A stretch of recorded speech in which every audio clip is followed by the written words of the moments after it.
Hello learners, here your teacher Abhita and today we are going to learn a new poem, The Trees by Andrin Rich. First of all, I want to tell you something about Andrin Rich.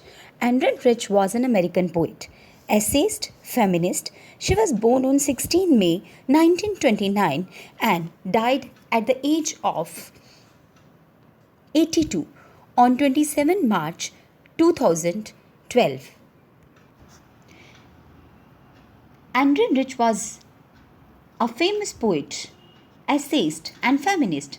She has published 19 volumes of poetry, 3 collections of essays, and other writing.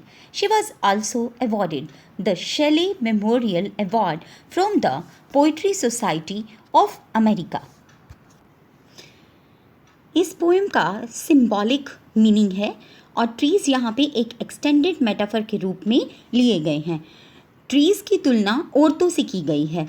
कवि कहते हैं कि अब औरत बिल्कुल rest हो गई है, हील हो गई है और उन्होंने अपनी स्थिति से रिकवर कर लिया है और वो अपने प्राइमरी पर्पस अर्थात मैनकाइंड में फिर से जाने के लिए, फिर से एम्पावर्ड करने के लिए, फिर से फ्रीडम लिबर्टी लेने के लिए बिल्कुल तैयार हो गई हैं. तो यहाँ पे कवि हमें बताते हैं कि किस तरह से जो ट्रीज़ हैं वो अपने नेचुरल हैबिटेट में रहते हैं और बर्ड्स, इंसेक्ट्स उन ट्रीज़ पे आके बैठते हैं और उनकी एब्सेंस में जो फॉरेस्ट है वो बिल्कुल खाली हो जाती है और डिस्टर्ब हो जाता है इकोलॉजिकल बैलेंस. इसी तरह से लेखिका हमें बताती हैं कि ट्रीज़ जो हैं उनको पर्सोनिफाइड किया गया है. औरतें भी अपने शैकल्स के अंदर, मेल डोमिनेटेड सोसाइटी के प्रेशर के अंदर रहती हैं और जिस तरह से इस कविता में पेड़ अब अपने नेचुरल हैबिटेट में जाने के लिए तैयार हो गए हैं और वो बाहर निकलना चाहते हैं और निकल रहे हैं, उसी तरह से औरतें भी इन आर्टिफिशियल ग्लास हाउसेस और मेल डोमिनेंस के नीचे से निकलकर, इन आर्टिफिशियल बैरियर से निकलकर स्ट्रगल करने के लिए बिल्कुल रेडी हो गई हैं. और यहाँ पे जो ट्रीज़ हैं वो भी अब अपरूटेड होकर स्ट्रगल करके आर्टिफिशियल बैरियर से निकलकर बाहर जाने के लिए तैयार हो गए हैं और वो फ्री होने जा रहे हैं सभी बॉन्डेजेस से, अर्थात वो फॉरेस्ट के अंदर निकल रहे हैं.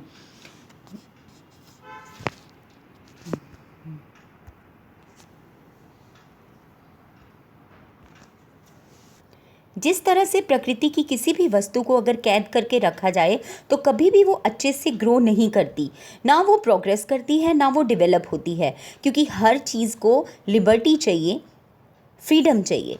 पेड़ अपने नेचुरल हैबिटेट में रहते हैं और हम इंसान क्या करते हैं, डिफोरेस्टेशन करके या फिर छोटे छोटे वास में, पोर्ट्स में, गार्डन्स में पेड़ों को काट कर ले आते हैं और घरों में उगा लेते हैं. क्या घरों में दिया गया एनवायरनमेंट का किसी प्रकार से कोई मुकाबला है? जो पेड़ फॉरेस्ट में उगते हैं वहाँ पे सन शाइन करता है और वहाँ पे इंसेक्ट्स पनपते हैं, वहाँ पे बर्ड्स अपने नेस्ट बनाते हैं. लेकिन घरों के छोटे से दायरे में अगर पेड़ों को काट के उगा दिया जाए तो क्या वो खाना पूर्ति हो जाएगी?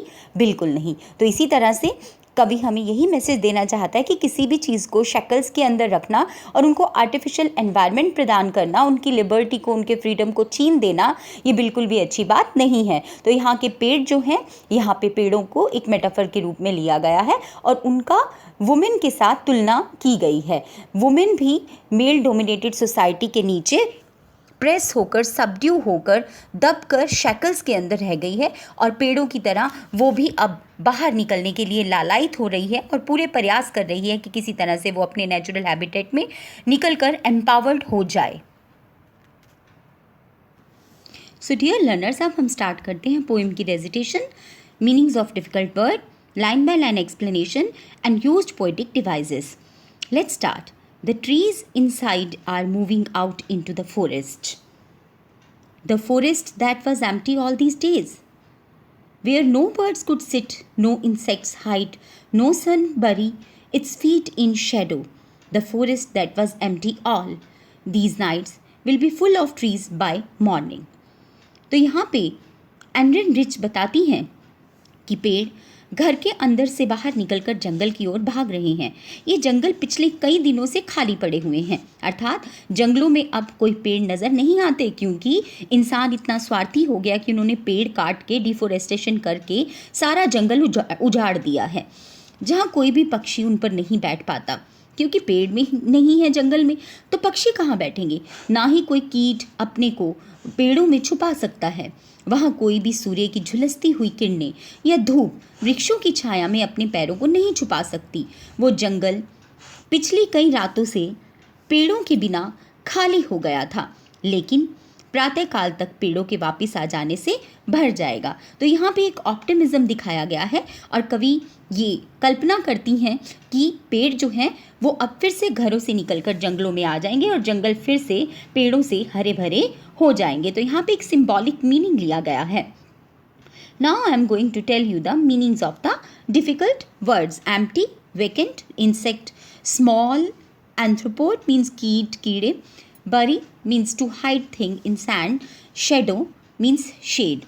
Now let us discuss about the literary devices used in the stanza. Personification, यहाँ पे personification में यहाँ पे है sun bury its feet, तो sun जो है उसको personify किया गया है।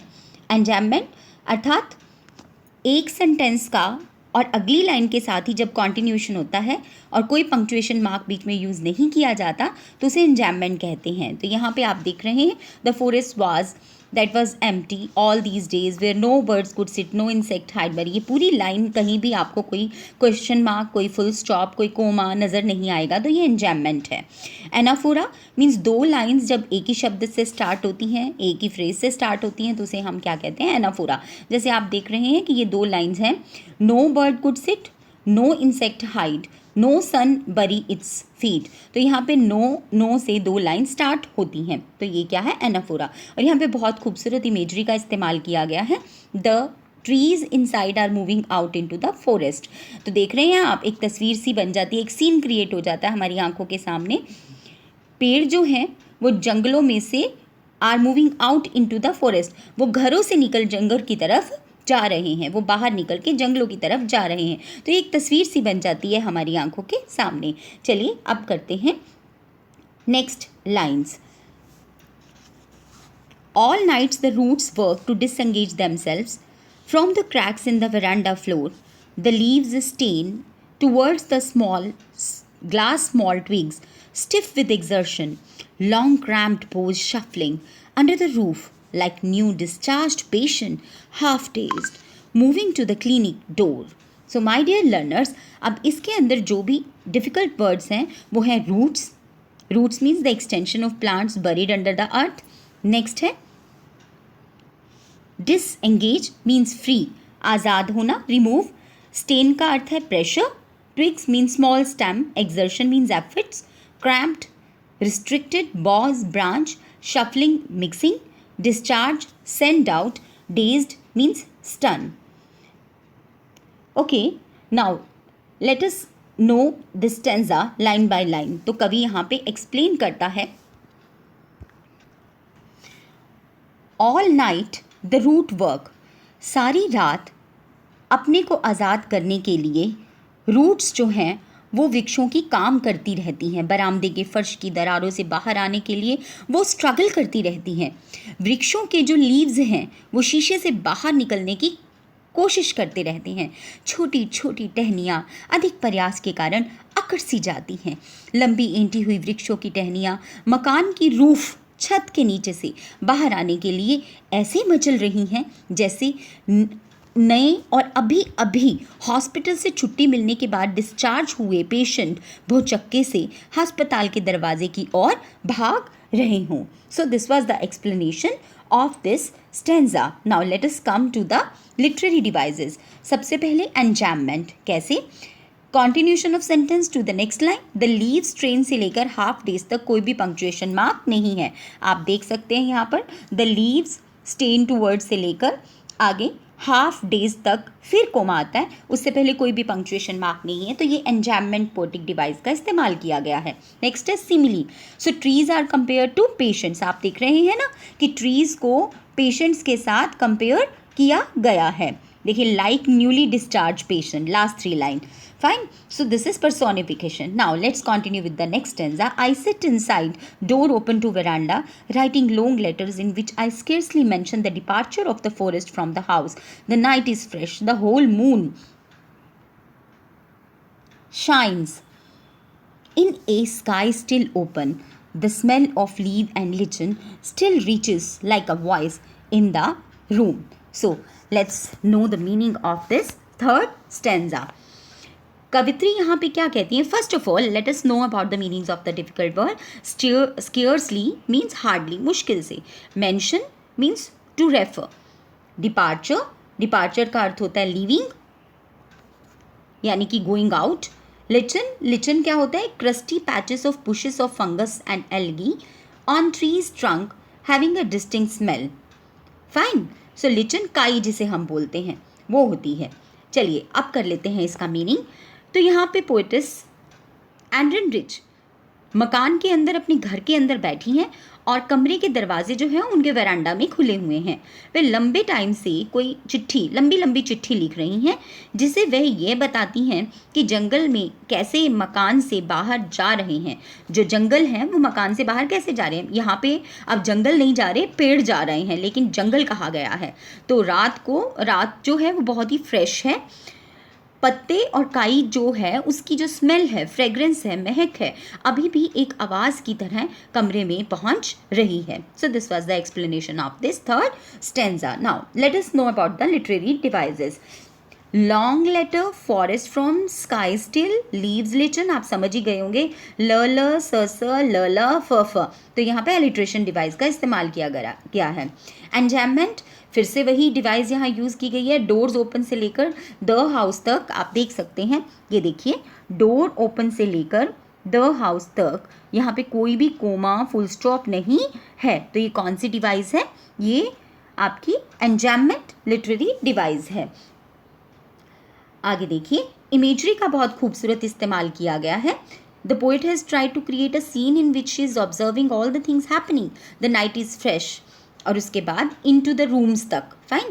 The night is fresh. The whole moon shines in a sky. Still open, the smell of leaves and lichen still reaches like a voice into the room. तो आप देख रहे हैं यहाँ पे इमेजरी जो है वो बन जाती है, वो हमारी आंखों के सामने आ जाती है.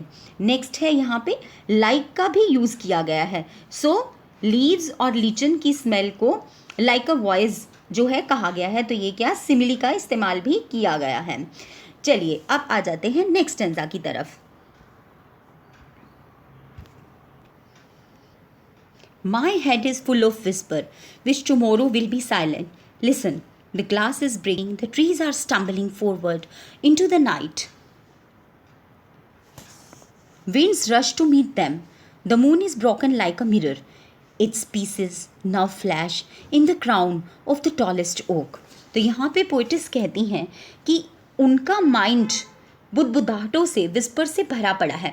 यानी कि उनके माइंड में विस्पर्स हैं. इसका मतलब उनके दिमाग में बहुत सारे ख्यालात आ रहे हैं, किंतु वो सब ख्यालात कल सुबह तक शांत हो जाएंगे. क्यों शांत हो जाएंगे? क्योंकि कवित्री हमसे टूटते हुए शीशे के रूबर को सुनने की कोल के लिए कहती हैं. शीशा टूट रहा है और वृक्ष जो हैं वो संघर्ष करते हुए रात में विजेता की तरह आगे बढ़ रहे हैं. इसके बाद वो कहती हैं कि हवाएं वृक्षों से मिलने के लिए दौड़ पड़ती हैं. चंद्रमा किसी मिरर की तरह टूट कर बिखर रहा है. टूटे हुए चंद्रमा की कुछ किरणों के टुकड़े सबसे ऊंचे बलूत के पेड़, ओक के ट्री की सबसे ऊपर की टहनियों और पत्तों पर चमक रहे हैं. So my dear learner, this was the explanation of the last stanza. Few lines, these are 7 lines you can see in the stanza. Now I'm going to tell you the meanings of the difficult word. Number 1 is whisper, means murmur, stumbling, trip over, flash, glare or shine. Now the next one is poetic devices. Here there is only one important poetic device, that is simile. The moon is compared to a mirror. Moon is broken like a mirror. तो यहाँ क्या कहा गया है कि चांद जो है वो शीशे की तरह टूट रहा है. तो चांद को शीशे से तुलना की गई है और लाइक का इस्तेमाल है, तो ये सिमिली है. सो माय डियर लर्नर्स, यहाँ पे पोइट ने मैन और नेचर में कॉन्फ्लिक्ट जो है वो प्रेजेंट किया है. मैन ट्रीज़ को काटता है अपने स्वार्थ के लिए, डिफोरेस्टेशन करता है, और दूसरे हाथ पे वो अपने ही घरों को पेड़ों से सजाता है. तो हम ही एनवायरनमेंट को डैमेज कर रहे हैं, डिस्ट्रॉय कर रहे हैं बिना उसके परिणाम को जाने हुए। अगर यूं ही हम पेड़ काटते जाएंगे, फॉरेस्ट काटते जाएंगे, तो एक दिन आएगा जब सारा इकोलॉजिकल बैलेंस जो है वो खराब हो जाएगा और इसके परिणाम हम सबको, मानव सभ्यता को भुगतने पड़ेंगे। तो अपने जंगलों को, जिसमें से हम पेड़ काट रहे हैं और क्लियर करते जा रहे हैं, हम अपने आप को ही एंडेंजर कर रहे हैं। चाहे एनिमल्स की बात हो, उनको भी हम उनके नेचुरल हैबिटेट से लेकर जू के अंदर रखते हैं तो उनको भी हम टेम करते हैं। तो ये भी ठीक नहीं है, क्योंकि हर चीज़ अपने नेचुरल एनवायरनमेंट में रहती है तो ही वो स्वस्थ रहती है और प्रोग्रेस करती है। हम नेचुरल हैबिटेट में और अपने फ़न के लिए, फूड के लिए जानवरों को मारते हैं, उनको केज में रखते हैं और सेंचुरीज़ में, जूज़ में उनको सेव करके रखते हैं। तो ये ठीक है कि यहाँ पे एक डायरेक्ट कॉन्फ्लिक्ट नेचर और इंसान के बीच में किया गया है। इंसान जो कि इन सब चीज़ों को, चाहे वो पेड़ पौधे हों, ट्रीज़ हों, एनिमल्स हों या फिर फीमेल हो, उसको केज करके रखता है, टेम करके रखता है, उसको प्रिजनर के रूप में रखता है। तो यहाँ कवि जो है वो इस हक में है कि इन सब चीज़ों को आज़ाद कर देना चाहिए, इन सब जीवों को आज़ाद कर देना चाहिए, उनको उनके नेचुरल एनवायरनमेंट में फ्रीडम और लिबर्टी के साथ जीने का पूरा हक होना चाहिए। क्योंकि कभी भी किसी भी नेचुरल थिंग को या नेचुरल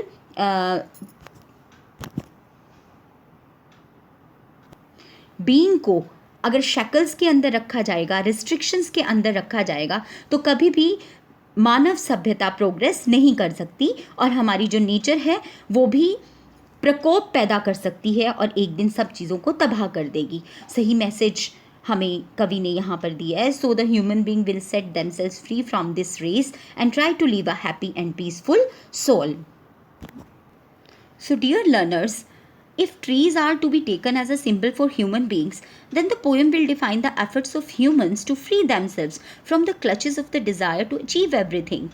Means अगर इंसान जो है वो अपनी सारी इच्छाओं के शक्ल से बाहर निकलता है तो वो भी अपने आप को आज़ाद कर देगा, क्योंकि वो भी इस जंजीरों में जकड़ा हुआ है कि उसने इस जीवन में तरक्की करनी है, उसके लिए चाहे उसको नेचर को नुकसान ही पहुंचाना पड़े। इसीलिए ट्रीज़ जो हैं वो ह्यूमन बीइंग का सिंबल दिखाए गए हैं। All the human beings are under the constant pressure of being at the top in every field. हर फील्ड में आप देखते हैं कि इंसान चाहता है कि वो टॉप पे रहे, लेकिन ऐसा हो तो नहीं सकता, जिसके कारण वो नेचर को नुकसान पहुंचाता है। Either they are forced by their own desire of doing और there is a constant peer pressure on them. चाहे वो खुद ही चाहते हैं कि वो सबसे आगे निकले या फिर हो सकता है उनको पीयर प्रेशर हो, लेकिन दोनों ही हालातों में नेचर को नुकसान पहुंचता है, चाहे वो इंसानी नेचर हो चाहे वो कुदरती नेचर हो। इसीलिए कवित्री यहाँ मैसेज देती हैं कि जब तक एनफ्रेंचाइजमेंट, लिबर्टी, आज़ादी, इन शक्ल से मुक्ति नहीं मिलती तब तक कभी भी किसी तरह की प्रोग्रेस जो है वो संभव नहीं है। तो पेड़ यहाँ पे ह्यूमन बीइंग को भी रिप्रेजेंट करते हैं, ह्यूमन बीइंग का सिंबल है। तो ये बहुत ही खूबसूरत मेटाफर के रूप में इस्तेमाल किया गया है। तो जैसे कविता के अंदर पेड़ जो हैं वो शैकल से निकलकर, ग्लास हाउसेस, आर्टिफिशियल लाइफ के अंदर से निकलकर सीधा फॉरेस्ट में जाना चाहते हैं, वैसे इंसान भी कोशिश करता है कि वो आर्टिफिशियल ज़िंदगी से निकलकर और अपनी झूठी शानो शौकत की ज़िंदगी से निकलकर, अर्थात अपनी बेड़ियों में से निकलकर, ये डिज़ायर की बेड़ियाँ कि मैंने जीवन में सबसे आगे निकलना है, सबको पीछे छोड़ देना है, उस लालच में चाहे कुदरत को नुकसान पहुँचाना पड़े, इन सब डिज़ायर से निकलकर जब वो आगे बढ़ेगा तभी उसकी ज़िंदगी में वो खुश रह सकता है और एक शांति प्रिय ज़िंदगी जी सकता है। I hope that I have successfully conveyed the line by line meaning of the poem, meanings of difficult word, used poetic devices, message of the poem, theme of the poem. I hope that you have understood, and there is a natural phenomena, whatever we give to others, the same thing come back to us. So if we will save the nature, nature will save us. Don't destroy nature. Keep watching, keep learning, keep practicing, and have a good day.